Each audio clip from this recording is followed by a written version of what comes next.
สวัสดียินดีต้อนรับเข้าสู่เอเชียนลาวเว็บไซต์ให้บริการคาสิโนออนไลน์วิดีโอนี้จะมาแนะนำวิธีการเข้าระบบวิธีการแจ้งฝากแจ้งถอนขอคืนเงินซึ่งจะเป็นจังไดมาติดตามไปพร้อมกันเลยทำอิฐให้เฮาเข้ามาที่ช่องเซิร์ชของ Google แล้วพิมพ์คำว่าเอเชียนลาวก็คือ A S I A N ขีดต่อแล้วก็ลาวอย่าลืมใส่ตัว enter แล้วก็ .com แล้วก็กดปุ่ม enter หลังจากนั้นเราก็จะเข้ามาหาหน้านี้แล้วให้เราเข้ามา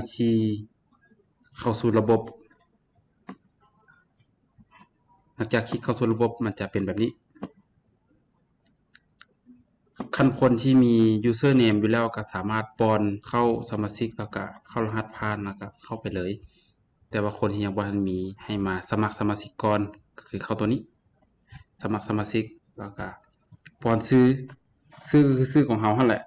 คือตัวนี้จะเฮ็ดตัวอย่างให้เบิ่งก็คือใส่ชื่อน้อยเนาะใส่ชื่อน้อยเบอร์โทรศัพท์ก็20ให้ขึ้นหน้าด้วย20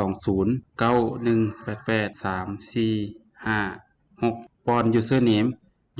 เขาก็ใส่ชื่อของเฮานี่ก็ได้ครับบ่อยากให้มันลืมน้อย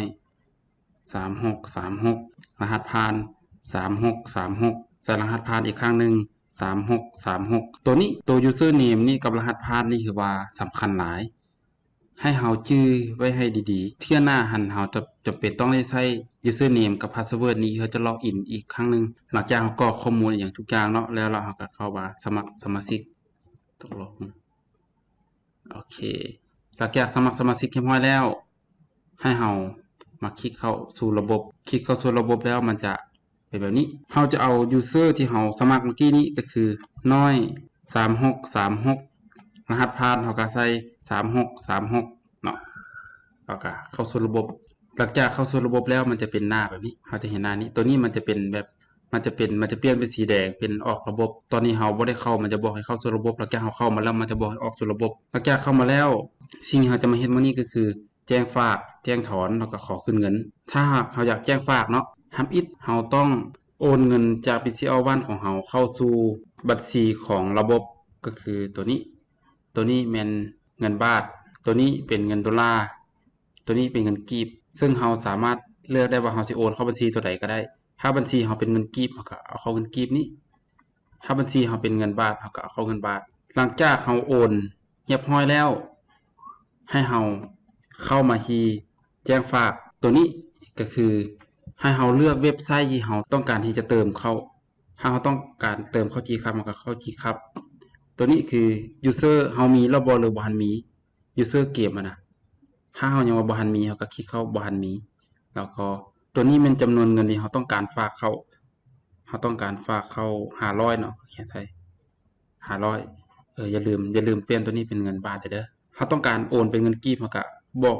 ใส่ตัวนี้เป็นเงินกีบถ้าต้องการเป็นเงินบาทใส่ตัวนี้เป็นเงินบาทหลังจากนั้นตัวนี้เฮาก็มาเอาสคริปต์ในการโอนของเฮาตัวที่เฮาโอนเมื่อกี้เฮาแค่ภาพหน้าจอปาไว้คือสมมุติเป็นตัวนี้เนาะอันนี้เฮ็ดเป็นตัวอย่างให้เบิ่งเฮาก็มาแจ้งฝากหลังจากสำเร็จแล้วเฮาก็มาเบิ่งประวัติในการฝากของเฮาตัวนี้คือประวัติในการฝากตัวนี้แม่นรายละเอียดที่เฮาฝากไปเมื่อกี้นี้รายละเอียดที่เฮาฝากไปเมื่อกี้ก็คือเฮาฝากของ500รอแป๊บนึงแอดมินของเว็บไซต์เพิ่นจะเจนเซอร์ของGCashแล้วก็จะส่งกลับคืนมาให้เฮาก็สามารถเอาตัวนี้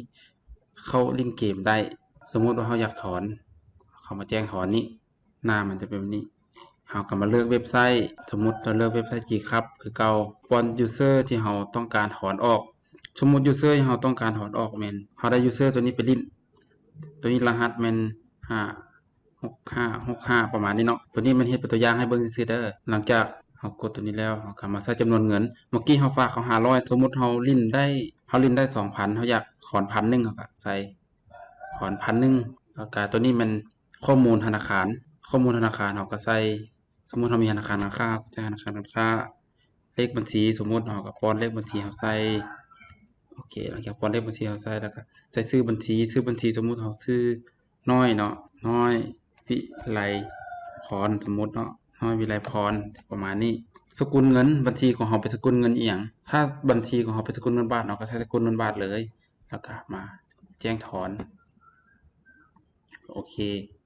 หลังจากเราแจ้งถอนไปเรียบร้อยแล้วทางฝั่งแอดมินของเว็บไซต์จะได้รับแจ้งเตือนขึ้นแล้วเพิ่นก็จะโอนเงินให้เราตามจำนวนเงินที่เราถอนไปหั่นแจ้งถอนไปหั่นถ้าสมมุติว่าเราอยากขอคืนเงินเรากลับมานี้เราจะสามารถขอคืนเงินได้ 4% จากเงินที่เสียไปก็คล้ายๆกับเราถอนคล้ายๆกับแจ้งถอนเมื่อกี้นี้ขอคืนเงินนี่เราก็เลือกเว็บไซต์ที่เราเติมเงินเข้า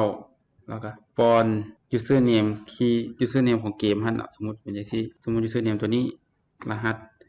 565ที่ประมาณนี้จำนวนเงินที่เราฝากเข้าจำนวนเงินที่เราฝากเข้าแล้วเราไปลิ้นแล้วมันเสียสมมุติเราฝากเข้า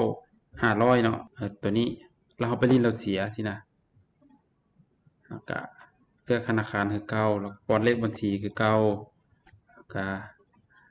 ใส่ชื่อตัวนี้แล้วก็เปลี่ยนเป็นสกุลเงินบาทก็แจ้งขอเงินคืนเพิ่นก็จะโอนให้เรา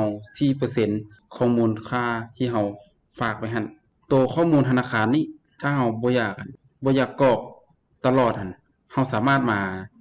ใส่อยู่นี่ได้เราสามารถมาใส่อยู่ข้อมูลส่วนตัวแล้วเรามาใส่เลขบัญชีของเราอยู่นี่มาแก้ไขแล้วก็เรามาใส่เลขบัญชีของเราธนาคารการค้าบัญชีสมมุติเราเป็นบัญชีตัวนี้แล้วก็ป้อนชื่อน้อยวิไลพรนี้ก็เป็นสกุลเงินบาทสมมุติเราบันทึกไปหลังจากเราบันทึกไปตัวนี้มันจะเป็นที่มันจะเซตค่าไว้ทั้งหมดมันจะเซตค่าให้เป็นแบบนี้ถ้าหากเทื่อหน้าเราอยากแจ้งถอนอีกเราจะบ่เสียเวลาในการ